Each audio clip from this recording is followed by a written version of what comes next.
Phenomenal delineation of that, B Cox, as always. All right, man.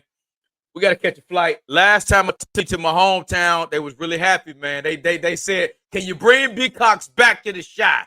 I said, "Hey, of course I got to bring my DC brother back so I can get him some Harrows. I can get him some Chicago, Giordano. man. Yeah, so I get some Giordano's pizza. Yes, I got to sir. get my boy straight." B Cox, you and me on your show, and shout out, make sure you guys are all following the Vault Classic Music Review if you have not. And of course, all his links are always in all of our collabos, everyone. Make sure you guys, this next individual, this young lady, B Cox, we did a review of an album on her. My hometown, first one from my city to go plat. I know, right? Mm-hmm. Yeah.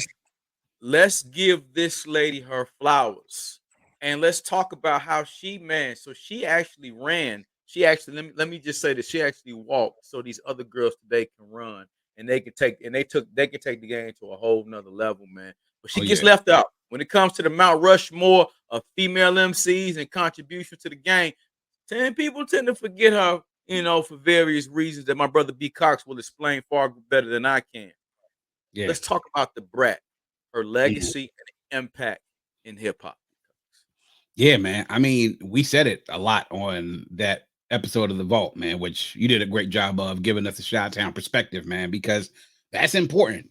I love to get the hometown perspective of somebody who first dropped, man. But as you mentioned with the Brat, first female MC to go platinum, which is important. Look at all the people who came before her that didn't go platinum that were exceptional. The Moni Loves, the Queen Latifahs, the Roxanne Shantays, the MC Lights. None of them went platinum before the Brat. She really, I would say, helped to usher in a new breed of female MCs. And she was different in the fact that she wasn't conscious like the ones that I named before. And it wasn't, as people who would come after her, wasn't all about the image and sex appeal about with her either. Now, we saw it a little bit later on with her. We like, damn. Right around unrestricted era when she decided to, femme it up a little bit, and we saw a different side of her. We were able to see like, damn, this shit. All right, okay, all right, okay, all right. But what it always came down to with the Brat is that one, she had a perfect pairing with being together with somebody like Jermaine Dupri and So Def, man. Come on. Really tapping into those roots of being that funk and that soul revival that was happening and sampling that started around that era in hip hop. But then her lyrics is what set her apart and still set her apart from so many other female MCs during that era. And then afterwards, she really did help to set a new standard when it came to getting busy on the mic as a female. Really, her legacy is that she could roll with the big boys lyrically when she stepped on the track, with her male counterparts on the track. And she was as rugged as some of them on the track talking that shit as well. And so she helped to do that, and she stayed true to that for a good period of time. And when she would jump on tracks with other female MCs, there was no comparison whatsoever skill wise. She was leaps and bounds ahead of almost everyone, if not everyone she jumped on the track with. And when she jumped on the track, you noticed her immediately. Come on. You want to talk about unique voices? The Brat had a unique voice and a unique flow, a unique style. And when she came on it hard, right? She did. You knew when she arrived on a record. And that's what you want from somebody that had the style that she did. And being able to go platinum, especially like you said, first from your city, first female rapper to go platinum, to have some hit records and some big records during that summer when Funkdafied dropped, man. And then be able to take that and put that into a career and carry that career out. But really, as you said, help to lay the groundwork afterwards. There's the groundwork there as she goes platinum, and then Lil' Kim comes out 2 years later and drops her album, which ends up going platinum. Foxy Brown with Il Na Na, that goes platinum. Lauryn Hill goes platinum. Eve goes platinum. Come on, B Cox, talking. Let them know. That's the legacy, that she helped to open up the doors. People will say, female rappers, they might be a little bit of a niche, but they gonna sell some records, but it's not gonna be enough to sell on the same of these male rappers that are up during that time. She did that.